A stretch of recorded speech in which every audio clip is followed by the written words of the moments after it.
ফুলপুর গ্রামে বাস করত রতন, টিটু ও মিঠু। তাদের বাবা মা ছিল না। রতন আর টিটু সবসময় মিঠুকে দিয়েই সব ধরনের কাজ করাতো, আর ওরা দুজন শুধু খেত আর ঘুমাতো। বলছি কী রে মিঠু, তাড়াতাড়ি রান্নাটা কর না। মাঠে তো আরও অনেক কাজ আছে, সেই কাজগুলো কখন করবি? হ্যাঁ হ্যাঁ, তাড়াতাড়ি রান্না কর, আমাদের আবার খিদেও লেগেছে বেশ। রান্না করে তাড়াতাড়ি খেতে দে। আর একটু বসো দাদা, রান্নাটা প্রায় হয়ে গিয়েছে। আমি এক্ষুনি তোমাদের খাবার দিচ্ছি। এরপরে মিঠু রান্নাবান্না শেষ করে তার দাদাদেরকে খেতে দেয়। তারপর মিঠু আবার চলে যায় মাঠে কাজ করতে। ওরে ও মিঠু, আর কতক্ষণ লাগাবি এইটুকু কাজ? আবার আজকে তো বনে যেতে হবে কাঠ আনতে, একটা কাঠও নেই ঘরে। কালকে আবার কী দিয়ে রান্না বান্না করবি শুনি? চিন্তা করো না দাদা, আমি আর একটু কাজ করলেই হয়ে যাবে কাজটা শেষ। তারপরে আমি বনে চলে যাব কাঠ আনতে। হ্যাঁ হ্যাঁ, তাড়াতাড়ি কাজ শেষ কর, কাজ শেষ করে আবার যা বনে। আচ্ছা তুই এখন কাজ কর, আমরা বাড়িতে যাই, আমার খুব আবার ঘুম ঘুম পাচ্ছে। আচ্ছা দাদা, তোমরা যাও, আমি কাঠ নিয়ে ঠিক সময় মতোই বাড়িতে চলে আসবো। এই বলে মিঠু আবার কাজ করতে লাগে। বলতাছি ও মিঠু, আর কত কাম করবি? তোর দাদারা তো খালি খায় আর ঘুমোয়, তোর দিয়ে তো সব কাম করাই। বলতাছি এখন নিজের বালাটা একটু বোঝস না? আরে তুমি কি যে বলো না, আমার দাদারা তো আমাকে খুব ভালোবাসে। আমি ছোট ভাই হয়ে দাদাদের কি করে কাজ করতে দিই, তাই আমি সব কাজ করি। আরে তুই তো বুঝস না, তোর দাদারা তোরে দিয়ে খাটায় শুধু তাদের স্বার্থ সিদ্ধির জন্য। দূর, তুমি কি যে বলো না, কথাই বলো না। আমার দাদারা তো আমাকে আদেশ করে, আর ছোট হিসেবে তো আমার দায়িত্ব আমার দাদাদের কথা শোনা, তাই না? হ্যাঁ হ্যাঁ, তাই শুন, তারপরে বুঝবি কোনোদিন তোর দাদারা তোকে কেমন ভালোবাসে। বলছি মশাই, তোমার কোনো কাজ থাকলে তুমি সেই কাজ করো, আমাদের কাজে তোমার নাক গলাতে হবে না। হ্যাঁ হ্যাঁ, ভালো কথা বললে সবারই জ্বলে। মাঠে কাজ করে মিঠু চলে যায় বনে। বন থেকে সে কাঠ কেটে তারপর বাড়িতে ফিরতে লাগে। কিন্তু রাস্তায় সে দেখতে পায় একটি মেয়ে বনের ভিতরে বসে বসে কান্না করছে। আরে আরে, ওখানে একটা মেয়ে কান্না করছে না? যাই তো, কেন মেয়েটা কান্না করছে গিয়ে দেখি। এই মেয়ে, এই মেয়ে, তুমি কান্না করছো কেন? আর এই গহীন বনে এলেই বা কি করি? আর তোমাকে তো দেখে কোনো সাধারণ মেয়ে মনে হচ্ছে না, কোনো রাজ্যের রাজকন্যার মতো লাগছে। আমি আমি ফুলনগর রাজ্যের রাজকন্যা। আমি এই বনে হারিয়ে গিয়েছি। সে কি তো রাজকন্যা, তুমি এই বনে কিভাবে হারিয়ে গেলে? আর বাড়িতে ফিরতে পারোনি কেন? আসলে আমি আমার বাবার সাথে এসেছিলাম বনে শিকার করতে, কিন্তু একটি হরিণের পিছু করতে করতে আমি এই বনের মাঝখানে হারিয়ে গিয়েছি। আমি আর তাদেরকে খুঁজে পাচ্ছি না। তুমি দয়া করে আমাকে একটু সাহায্য করবে? আমাকে আমার বাড়িতে দিয়ে আসো না দয়া করে। হ্যাঁ হ্যাঁ, তুমি চিন্তা করো না মেয়ে, আমি তোমাকে অবশ্যই সাহায্য করব। কিন্তু ফুলনগর রাজ্য তো অনেক দূরে শুনেছি, আজকে তো সেখানে যেতে পারবে না গো, সন্ধ্যা তো প্রায় গড়িয়ে এলো।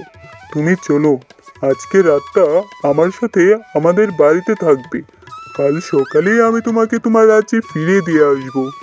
সত্যি বলছো তুমি? আচ্ছা আচ্ছা, ঠিক আছে, আমি তাহলে তোমার সাথে তোমার বাড়িতে যাব। কালকে তুমি আমাকে আমার বাড়িতে দিয়ে আসবে। হ্যাঁ হ্যাঁ, চলো, তুমি আজকে আমার সাথে আমাদের বাড়িতেই চলো। এরপরে মিঠু রাজকন্যাকে নিয়ে যায় তাদের বাড়িতে। দাদা, ও দাদা, ঘরে আছো গো তোমরা? আরে আরে মিঠু, তুই তুই আজকে এত দেরি করে ফিরলি? হ্যাঁ, রান্না বান্না করতে হবে না নাকি? রাতের রান্না কি করবি না নাকি তুই? আর আর এই মেয়েটা কি? কোথা থেকে এসেছে এই মেয়ে? তোর সাথে কি করছে? এ তো কোনো সাধারণ মেয়ে না, ও তো মনে হচ্ছে রাজকন্যা। হ্যাঁ হ্যাঁ, দাদা কি বলছে সেটার উত্তর দে মিঠু, তাড়াতাড়ি। তুই এই রাজকন্যাকে কোথা থেকে নিয়ে আসলি? কোনো অন্যায় করিসনি তো আবার? আরে না না দাদা, আমি তো কাঠ কেটে বাড়িতে আসছিলাম, কিন্তু বনের মাঝে দেখি রাজকন্যা সেখানে বসে বসে কান্না করছে। ও নাকি বনের মধ্যে হারিয়ে গিয়েছে। হুম, সে না হয় বুঝলাম, তা তুই রাজকন্যাকে সাথে করে নিয়ে এসেছিস কেন? দিয়ে আসতে পারলি না রাজ্যে? দাদা, রাজকন্যার বাড়ি নাকি ফুলপুরে, আর সে রাজ্য তো শুনেছি অনেক দূরে। সেখানে কি করে যাব? সন্ধ্যা প্রায় গড়িয়ে এসেছি, তাই আমি ভাবলাম আমাদের বাড়িতে নিয়ে আসি। আচ্ছা আচ্ছা, বুঝলাম সবই। দাদা দাদা শুনো, এই রাজকন্যাকে যদি আমরা দুজন তার রাজ্যে দিয়ে আসতে পারি, তাহলে তো আমাদেরকে অনেক পুরস্কার দিবে। মিঠুকে কিছুতেই ওকে দিয়ে আসতে যাওয়া যাবে না। হ্যাঁ হ্যাঁ, ঠিক বলেছিস, আমরা দুই ভাই যাব ওকে ওর রাজ্যে দিয়ে আসতে। বলছি মিঠু, তোকে কোথাও যেতে হবে না, রাজকন্যাকে আমরা দুইজনে গিয়ে দিয়ে আসবো নে। তুই যা, রান্না করতে যা। তোমরা তো বলছো আমাকে আমার রাজ্যে দিয়ে আসবে, কিন্তু আমার রাজ্যে তো ঢোকা এত সহজ না। সহজ না মানে? তোমাদের রাজ্যে ঢুকতে গেলে কি করতে হবে গো রাজকন্যা? আমাদের রাজ্যে তো কোনো লোভী ব্যক্তি বা অসৎ ব্যক্তি ঢুকতে পারে না গো। আমাদের রাজ্যটি একটি পবিত্র রাজ্য, সেখানে কোনো অসৎ বা লোভী ব্যক্তি কখনোই ঢুকতে পারবে না। আরে আরে রাজকন্যা, তুমি চিন্তা করছো কেন? আমরা কোনো কিছু নিয়ে কখনোই লোভ করিনি, আর আমরা কোনো অসৎ কাজও করিনি, বুঝেছো? কিন্তু আমি চাচ্ছি মিঠুই আমাকে দিয়ে আসুক। না না রাজকন্যা, ও তোমাকে কিভাবে দিয়ে আসবে? ও তো একটি ছোট মানুষ, ও কি ওই ফুলপুর রাজ্যে যেতে পারবে নাকি? আচ্ছা ঠিক আছে, তাহলে তোমরা তিন ভাই আমার সাথে চলো। যে আমাদের রাজ্যের গণ্ডিটি পেরোতে পারবে, আমি তাকে বিয়ে করতে চাই। সত্যি বলছো রাজকন্যা? এখানে তো আমিই জয়ী হব। দেখো, আমি বলে রাখলাম। আগে চলো তো দেখি দেখি কে একজন সৎ ব্যক্তি। তোমাদের তিন ভাইয়ের মধ্যে যে সৎ ব্যক্তি, আমি তাকেই বিয়ে করব। না না রাজকন্যা, আমি যাব না। আমার দুই ভাই বরং সেখানে তোমাকে দিয়ে আসবে খন। না না, কি বলছো তুমি মিঠু? আমি তো তোমাকে ছাড়া যাবই না। যতই হোক, তুমি তো আমার প্রাণটা রক্ষা করেছো গো। এর পরের দিন তারা তিন ভাই আর রাজকন্যা চলতে থাকে ফুলপুর রাজ্যের উদ্দেশ্যে। দাঁড়াও দাঁড়াও গো, এই তো চলে এসেছি তো আমি আমার ফুলপুর রাজ্যে। ওই তো আমার রাজ্য। এখন তোমরা তিন ভাই একসাথে পা পড়াও এখানে। যার মনে কোনো অহংকার নেই এবং যে সৎ ব্যক্তি, সেই ঢুকতে পারবে আমাদের রাজ্যে।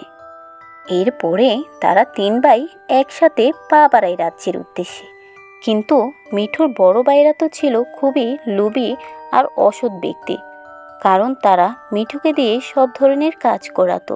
তাই তারা দুইজন সেই ফুলপুর রাজ্যে আর ঢুকতে পারে না। কিন্তু মিঠু অনায়াসেই সে রাজ্যে ঢুকে পড়ে, আর রাজকন্যা মিঠুকে নিয়ে যায় তার বাবার কাছে। বাবা বাবা, আমি চলে এসেছি বাবা। আরে আমার মা, মা তুই এসেছিস? তুই কোথায় হারিয়ে গিয়েছিলি আর কিভাবে এখানে এলি? আমি আমার সৈন্যদেরকে নিয়ে কত খুঁজেছি তোকে, কোথাও পাইনি মা তোকে। বাবা বাবা, আমি তো বনে হারিয়ে গিয়েছিলাম। এই মিঠু আমাকে বন থেকে উদ্ধার করেছে। আর দেখো বাবা, ও খুবই একজন সৎ মানুষ, তাই তো আমাদের রাজ্যে ঢুকতে পেরেছে, তাই না বাবা?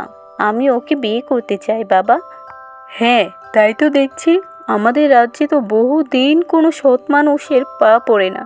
আমি তাহলে ওর সাথেই তোর বিয়ে দেবো মা, তুই কোনো চিন্তা করিস না। তোমাকে অনেক অনেক ধন্যবাদ বাবা মিঠু। এরপরে মিঠুর সাথে মহা ধুমধাম করে রাজকন্যার বিয়ে হয়ে যায়। আর অন্যদিকে মিঠুর দুই ভাই নিজেদের কাজ এখন নিজেরাই করে খাচ্ছে, আর মিঠু খুব সুখে বাস করতে লাগে। তো বন্ধুরা, দেখলে তো, সৎ পরিশ্রমী মানুষ সবসময় পুরস্কৃত হয়। গল্পটি ভালো লাগলে লাইক করে চ্যানেলটি সাবস্ক্রাইব করে দিয়ে অবশ্যই আমাদের পাশে থাকবেন এবং কমেন্টে একটি লাভ রেখে দিয়ে যাবেন।